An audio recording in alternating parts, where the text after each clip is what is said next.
আমার মনে হয় না কেউ বলবে এবং কেউ যে ভুলে গিয়েছে এবং কেউ বলেনি ২ জনকে, এটা আমার মনে হয় না যে সবাই ভুলে গিয়েছে। Hi friends, welcome to my YouTube channel.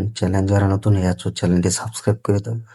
আমার মনে হয় না ইয়াস দাশগুপ্ত আর মধুমিতা সরকারকে যে কেউ ভুলে গিয়েছে এবং এই ২ জনকে যে ভুলে যাবে এটা আমার কখনো মনে হয় না। কারণ আমি আজ ফেসবুক পেজে ঢুকলাম এবং সেখানে দেখতে পেলাম যে বিভিন্ন দর্শকরা, ফ্যান্সরা তারা বলছে যে মধুমিতা সরকার এবং ইয়াস দাশগুপ্ত একসাথে আসবেন, একসাথে হল কাঁপাবেন, একসাথে বাংলার মুভি কাঁপাবেন, একসাথে গানগুলো রিলিজ দিবেন। তো এতটুকু কিন্তু তারা পাওয়ারফুল হিসেবে কিন্তু বলে যাচ্ছেন, পাওয়ারফুল হিসেবে দেখাতে যাচ্ছেন এবং পাওয়ারফুল হিসেবে কিন্তু বলে গিয়েছেন।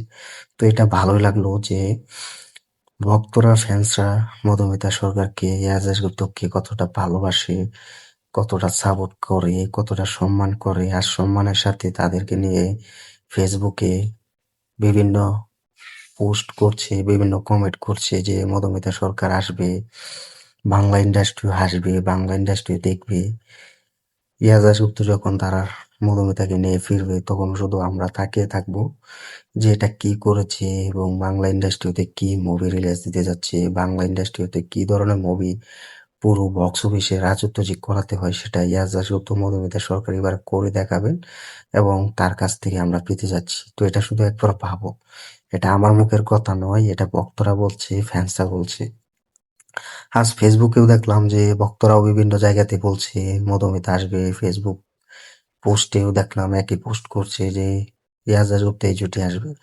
তো এই জন্য বলছি যে আমার মনে হয় না মধুমিতা ইয়াস দাশগুপ্তকে যে ভুলে যাবেন, ভুলে গিয়েছেন এই ২ জনকে, এটা আমার কখনো মনে হয় না। কারণ আজ ফেসবুকে আমরা দেখতে পাচ্ছি বিভিন্ন পোস্টে জানাচ্ছেন একদিন না সময় একটা গল্প নিয়ে তারা আসবে, বাংলা ইন্ডাস্ট্রিতে পুরো দেখাবেন। পথ চলাটা যেভাবে শুরু করেছিলেন, বোঝে না সে বোঝে নাই নাটক দিয়ে তারা কিভাবে এক হয়েছিলেন, কিভাবে বাংলার ঘরে সেই নাটকগুলো রিলিজ দিয়েছিলেন। যখন আমরা স্টার জলসাতে খেতে বসে দেখতাম যে মুভির নাটক মতো এরকম একটা প্রেম কাহিনী নিয়ে মুভির মতো নাটক তারা উপহার দিয়েছেন। আজ তারা এরকম একটা মুভি আমাদেরকে উপহার দিবেন। তো এতটুকু তাদের উপরে ভরসা আছে। সম্মানটুকু আমরা যেটা করছি সেটুকু কিন্তু তার থেকে বেশি আমরা দেখতে পাবো। তো এটা কিন্তু তারা বলছেন। তো এই হচ্ছে ইয়াস দাশগুপ্ত মধুমিতা সরকারের ভক্ত।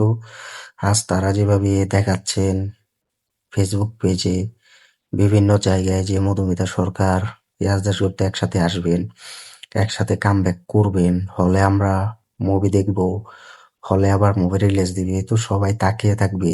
আমরা তাদেরকে বলিনি আর বলতেও পারবো না।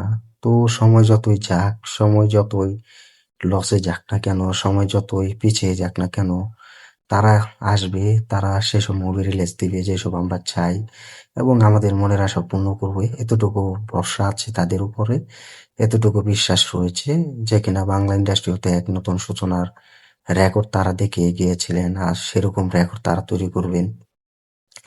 এতটুকু বিশ্বাস তাদের কাছে রয়েছে। তো এই হচ্ছে ভক্ত, এই হচ্ছে ফ্যান্স।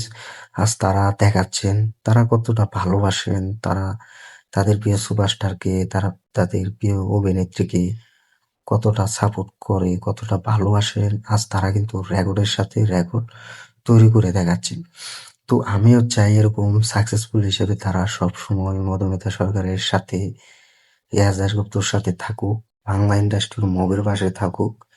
যেভাবে তারা বুঝে না সে বুঝে না মুভির নাটক রিলিজ দিয়েছেন, সেরকম একটা মুভি যেন আমাদের সবাইকে উপহার দিতে পারে, আমাদের সবাইকে যেন রিলিজ দিতে পারে, যেন আমরা সেই মুভি হলে দেখতে পারি, নাটক হলে দেখতে পারি। তো তার সাথে সাথে যেন কিছু রোমান্টিক গান আমাদেরকে উপহার দিতে পারে, ভালো একটা সাকসেসফুল যেন দেখাতে পারে। তো এটা আমরা সবসময় চাইবো। তো তোমরা যারা কম ইয়াসের ভক্তরা আছো, মধুমিতার ফ্যান্সরা আছো, ভক্তরা আছো, কমেন্ট করে জানিয়ে দাও যে মধুমিতা সরকার এবং ইয়াস দাশগুপ্তকে তোমরা ভুলে গিয়েছো কিনা। এবং অনেক ভক্তরা আছে যারা ফেসবুক পেজে পোস্ট করছে, কমেন্ট করছে যে তারা আসবে, তারা আবার বাংলার অটো প্ল্যাটফর্ম টেলিভিশন কাঁপাবে। তারা ভুলেনি এই ২ জনকে। তো এটার বিষয়ে কি বলবে কমেন্ট করে জানিয়ে দাও। ভিডিওটি ভালো লাগলে শেয়ার করে দিও। চ্যানেল নতুন হয়ে থাকলে চ্যানেলটি সাবস্ক্রাইব করে দিও। দেখা হবে নতুন ভিডিও নিয়ে, নতুন আপডেট নিয়ে। ধন্যবাদ সবাইকে এতক্ষণ নারীফুল রিভিউ ৩০ এই চ্যানেলে সাথে থাকার জন্য। আশা করি আবারও নতুন ভিডিও নিয়ে হাজির হব। ধন্যবাদ।